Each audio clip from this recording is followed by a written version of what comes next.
What are some street smarts everyone should know? Street smarts to give your kids. If you get lost, find the closest adult with kids. I saw this in action once at Disneyland when a 4-year-old kid approached me and my kiddos while we were eating. She joined us very calmly, introduced herself, and said her parents gave her the above advice. I heard her parents shouting her name not long after, and the relief on their faces was a sight.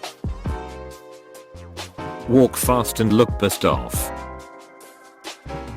If you are in any sort of confrontation and someone balls their fist and looks away for a second, or even just looks away for a second, you should be prepared for the possibility of a sucker punch. If a group of people suddenly get down, so do you. You should always be afraid of secondary locations. You won't get mugged if you look like you're going to mug someone. If the situation doesn't feel right, it's not right. Trust your spidey sense.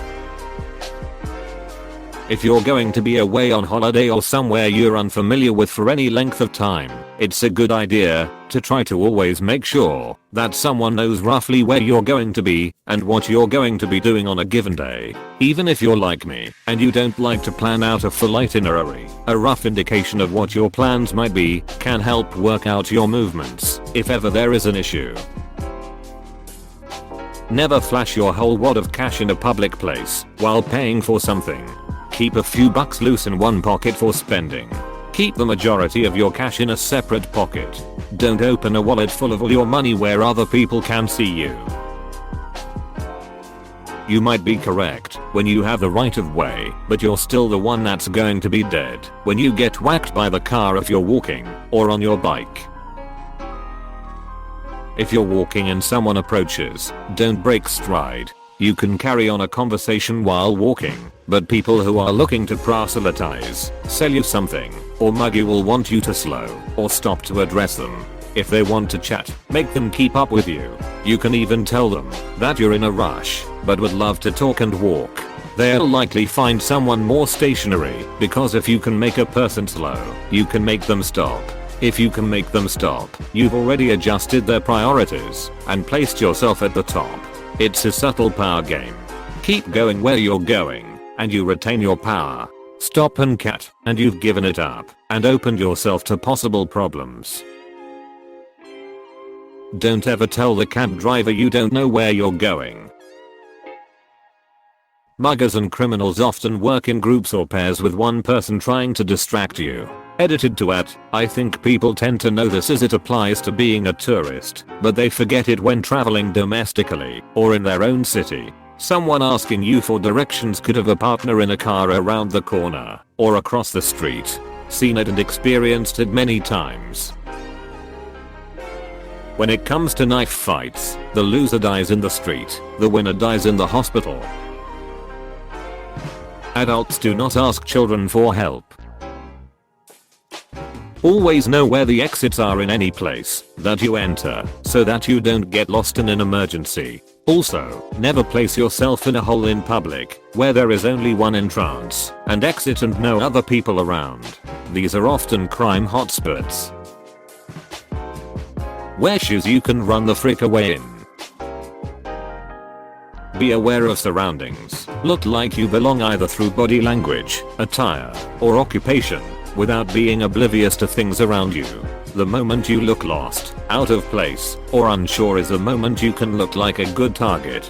If someone is looking at you with an expression questioning why you are there, be prepared to answer it with confidence and give an answer they would accept, or be prepared to leave before they can ask. Only break one law at a time except solicitation of prostitution and illegal drug use. They're the PB&J of crimes. If you're ever locked up and some of the guys are playing cards and you happen to see a card fell into one of their laps, don't try and be helpful and point out that they dropped a card. Here are a few of street smarts that makes it harder for pickpockets to steal your stuff. Do not keep your wallet in the back pocket of your jeans. This is a super easy place for pickpocket to take it from. When in crowded touristy areas, it sometimes is better to wear your backpacks or purses to the front of your body. If you sit down in a restaurant, keep your backpack in front of your feet. Be especially aware of your belongings when there is a bit of pushing, like when entering a subway or metro wagon. Be alert in situations where a potential group of thieves try to distract you, for example, by asking you for directions on a map. While you are distracted, by showing the person the directions, another thief will open your bags and take your stuff without noticing. Having good manners and speaking with respect will keep you from getting in trouble you didn't know was there. For most people, just keeping your head on a swivel and being aware of what's around you would be a big help. Put your phone in your freaking pocket. Source: grew up in the hood. Nobody approaches you on the street because they want to do something for you. It's always because they want something from you. Do not trust taxi drivers if you are a tourist. If somebody asks you your name, have a fake generic name and use it all the time. Mike, Dave, and John will do. If you're driving and hit black ice, just take foot off gas, but don't brake until the slide stops. If it sounds too good to be true, it is. If a stranger talks to you in public and it's not immediately clear why they are talking to you, ignore them. Just keep minding your own business, don't look at them, and don't say a word. Most hustles start as just a friendly chat. Pay attention when you cross the street on foot. No matter who has the right of way, the vehicle will destroy you, lightly or heavily. Thanks. If someone asks your shoe size, start walking, lol. Every answer on the street in a not so nice area is no. Hey, can I have a cigarette? No, hey, you got the time? No, hey, can I borrow your phone to make a call? No, stick up men wanna see your hands. If they can see your hands, they know you don't have a weapon and will be easier to rob. Always ask for only one scoop of ice cream first, because they make single scoops bigger. Then act like you changed your mind and ask for a second scoop. They will be pressured to match the size of the first scoop, providing you with a massive amount of ice cream. I grew up in a pretty rough neighborhood in Chicago, and probably the best thing you should do when walking by yourself at night is pay attention to every car. Usually they'll drive past you and scope you out. If you look like a target, you'll see that car again, or they'll meet you farther down your path while you're walking past an alley. Always be ready for something when walking past an alley and stay close to the houses. That way, if anything's suspicious, you can run into a backyard. Before using any ATM, tug hard on the plastic card reader. Scammers often put a fake one on top that steals your info. If you feel uncomfortable in a metro/underground car, slip out as the doors are closing. For bonus security, travel back 1 to 3 stops, then resume your journey. Having been mugged once, I'm gonna make M work for it if there is a next time. An ounce of prevention is worth a pound of cure. Stay safe. Is that stranger being overly nice to you? Are you on the sidewalk? Are you alone? The reason it feels like something is wrong is because something is wrong. This reminds me of a comedian who was saying the best way to stay safe in a rough neighborhood is to fake a Russian accent, cause Russians are terrifying. Don't tell even close friends the amount of money you have on you. I was set up by an 18-year-old female coworker this week. She seemed like a sweetheart and was giving me rides to work for a few days. I asked on the Monday if we could go to bank as I needed to cash a check for roughly $4,500. Minutes after dropping me near house, I was robbed at gunpoint of everything by two guys. They knew how much they were looking for. The robber said he watched me leave bank, but the police saw on camera near home that they had been waiting for me for an hour. One of the robbers was her ex/current boyfriend, it turns out.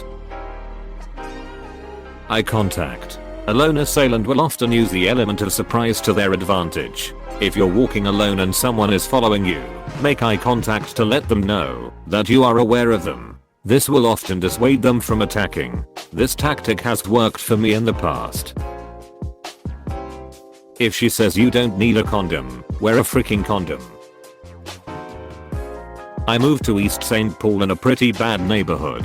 My first day there I walked to the liquor store, paid, and put my wallet back into my back pocket. The dude working the shop was like, you should put that in your front pocket on your coat. So I realized pretty quick how bad my neighborhood was. A good rule of thumb is just to trust your instincts. If people look like they want to be left alone, they probably do, and it's not your business why. Make it clear you don't give a frick what they are doing, and better yet don't even notice them. They might be uninterested in bothering you and just trying to do their business, but once your eyes are on them, now you're a problem to them. You don't want to be a problem to them. This worked well when I also lived on 38th/Chicago in South Minneapolis and would frequently walk to Cup Foods or Chicago Lake Liquors. There was a crew who would be posted on the corner that I avoided eye contact with, and everything worked out fine. This isn't only about survival in a sketchy neighborhood but all relationships. Your instincts tell you a lot about situations. They exist for a reason. You don't need to question them or challenge them logically, with the exception of severe mental illness. If you feel like somebody's lying, they probably are. If you feel like someone likes you, they probably do. If you feel like an opportunity is good, it probably is. All this being said, being in a sketchy neighborhood isn't all about danger. There's lots of lovely people, and as an alcoholic I'd frequently chat up my neighbors and shoot the crap when I was out and about. Just trust your instincts of their body language, leave me alone vs friendly, and don't start talking unless you got something funny or interesting to say lol. That's it for now. Thank you for watching the video, leave your comments below. See you soon.